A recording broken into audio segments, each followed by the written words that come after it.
मानवता का पाठ पढ़ाया, मानवता का संदेश दिया। कहा मानव है तू मानवता का काम कर। कहा है मनुष्य अगर तू मनुष्य हो तो मानव जीवन को प्राप्त करके मानवता का काम करो। और मानवता का जो कार्य है वो यही है कि हम सबकी उन्नति की कामना करें। ये अपरा जगत के अंदर की जो है धारणा है। अपरा जगत के साथ साथ एक परा जगत भी है, एक परा सृष्टि भी है, और जिसको हमारे सनातन धर्म में अध्यात्म कहा। और जब तक मनुष्य के अंदर यह अध्यात्म जागृत नहीं होगा तब तक हमारे अंदर मानवता भी नहीं आ सकती। मानवता भी हमारे अंदर में तभी जागृत होगी जब हम उस पराशक्ति के साथ, उस अध्यात्म के साथ अपने आप को जोड़ करके रखेंगे।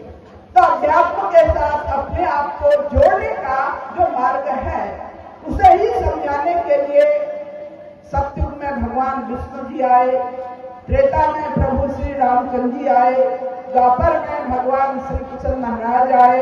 इस घोर कलिकाल के अंदर में भी महान संत जो है गुरु नानक देव जी से लेकर दसों बादशाह, महावीर स्वामी जी, महात्मा बुद्ध जी, स्वामी विवेकानंद जी और साथ साथ हमारे जो है महापुरुष श्री शंकर देव जी, श्री माधव देव जी, ये जितने भी महापुरुष आए उनने संसार के मानव को अध्यात्म का संदेश दिया, ज्ञान का संदेश दिया।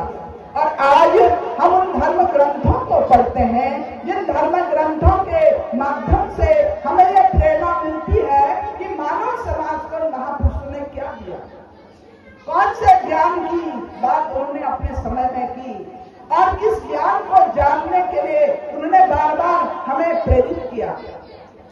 हम गीता शास्त्र पढ़ते हैं, गीता शास्त्र के अंदर 18 अध्याय गीता बनी, लेकिन वो 18 अध्याय गीता भगवान श्री कृष्ण महाराज और अर्जुन के बीच का संवाद है।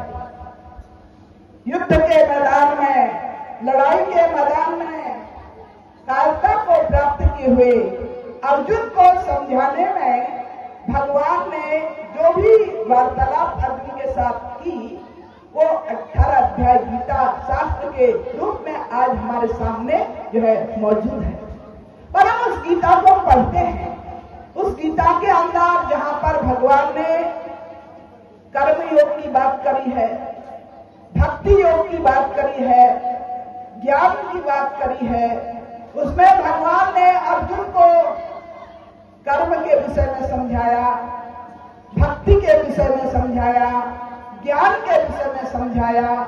परंतु सिर्फ कहने से अर्जुन न कर्म में ही प्रवृत्त हो चुका, कहने से न अर्जुन के अंदर में वो भक्ति ही जागृत हो सकी, और कहने से न ही उनके अंदर ज्ञान जागृत हुआ।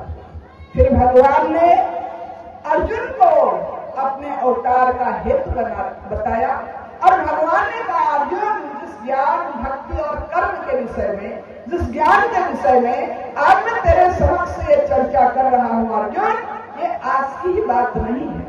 यही ज्ञान मैंने कल्प के आदि में मैंने इसी ज्ञान की बात सूर्य से कही थी। सूर्य ने यही ज्ञान अपने पुत्र मनु को दिया।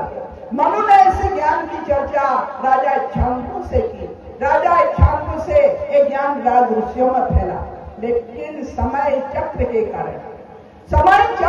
कारण जब ये ज्ञान धूमिल हो जाता है, ज्ञान नष्ट नहीं होता, ज्ञान खत्म नहीं होता, ज्ञान लोप होता है।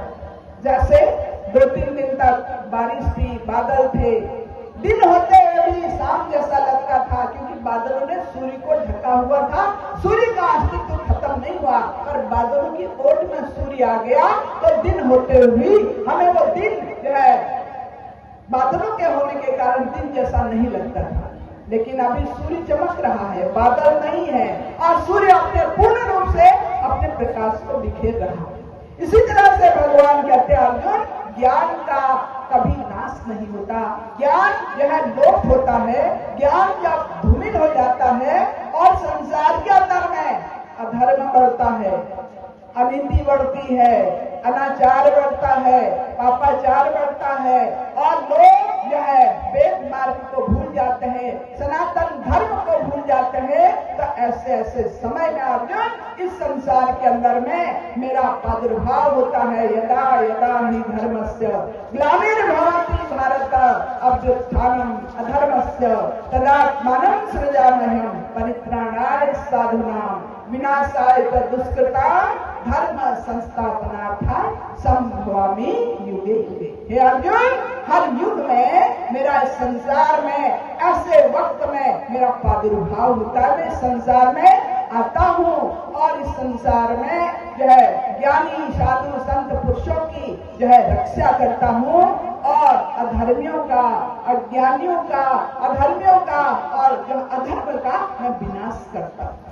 अर्जुन के मन में एक शंका पैदा हुई, कहा प्रभु आप अर्वाचीन हो, आपका और हम दोनों समकालीन हैं, हम दोनों एक ही समय में आए हैं, और आपने सूर्य को ज्ञान दिया। इस बात को मेरा मन, क्योंकि मन की बात अर्जुन करता, अभी वो आत्मा के स्तर पर पहुंचा नहीं। अर्जुन कहता इस बात को मेरा मन स्वीकार नहीं कर रहा।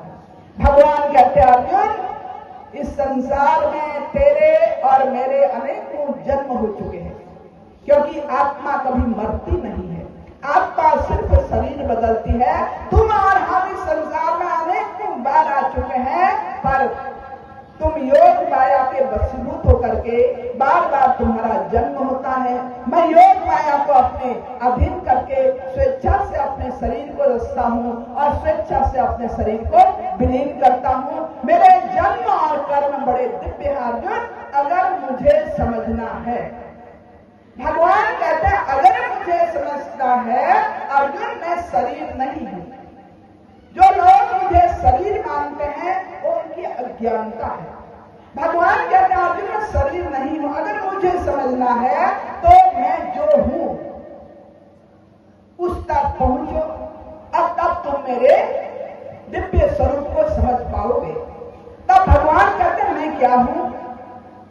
भगवान कहते हैं मैं ज्योतिषाम अपि तज्ज्योति तमसा परम उच्चते ज्ञानम ज्ञेयम ज्ञान गम्यम हृदय सर्वस्व विष्टितम। के अर्जुन, मैं ज्योतियों का परम ज्योत हूँ, मैं तेज का परम तेज हूँ, अज्ञान अंधकार से अति परे मेरा जो स्वरूप है वो प्रकाश स्वरूप है, और ऐसे स्वरूप से मैं सर्वभूत प्राणियों के हृदय अंतरात्मा में सदा निवास करता हूँ। अर्जुन, वो मेरा दिव्य रूप है। और ये मेरा भौतिक शरीर जैसे तुम्हारा है वैसा मेरा शरीर है। जैसे तुम्हारा एक दिन शरीर जो है नाश होगा, एक दिन मेरा भी है शरीर, मैं भी अपने प्रकृति में इसको विलीन करता हूँ। परंतु हे अर्जुन, मेरे को इन नेत्रों के द्वारा कोई भी समझ नहीं सकता, जान नहीं सकता। इसलिए मुझे समझने के लिए अर्जुन मैं तुम्हें वो दृष्टि प्रदान करूंगा जिसके द्वारा तुम मेरे उस दिव्य स्वरूप को समझ सको। तब कुरुक्षेत्र के मैदान में भगवान श्री कृष्ण महाराज ने अर्जुन को दोनों सेनाओं के मध्य रथ पर बिठा करके और अर्जुन को अपने